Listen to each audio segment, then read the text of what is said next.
একটা জিঙ্কের পাত্র, তার মধ্যে কপার সালফেট তুমি ঢাললা, তাহলে কি আদৌ ওই পাত্রটা টিকবে নাকি টিকবে না, নাকি দ্রবণ সব ভেসে যাবে, সেটাই আমরা এই ম্যাথটাতে জানতে চাই। চলো দেখি হয় কিনা।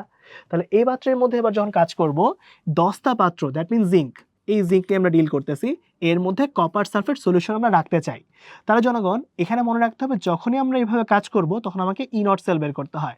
তার আগে এখানের মধ্যে কিন্তু যে 10টার পাত্রটা আছে, সে 10টার পাত্র বা জিঙ্ক যেটা আছে সেটা কিন্তু আজীবন অ্যানোড হবে, অ্যানোড হবে। আর আমার যে দ্রবণটা আছে কপার সালফেট, সেটা কিন্তু কি হবে, ক্যাথোড হয়ে যাবে। আর আমরা জানি অ্যানোড মানে কি, জারণ হচ্ছে, ক্যাথোড মানে বিজারণ হচ্ছে।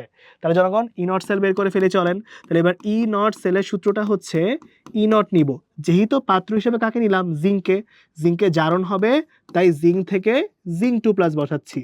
আবার এখানে কি কপার নিয়ে ডিল হচ্ছে আমাদের, তাহলে কি করব, কপারের বিজারণ হয়, তাহলে এখানে কি কপার 2+ থেকে কপার, কেন বিজারণ নিলাম, কারণ ক্যাথোডের মধ্যে আছে, ইজি হিসাব।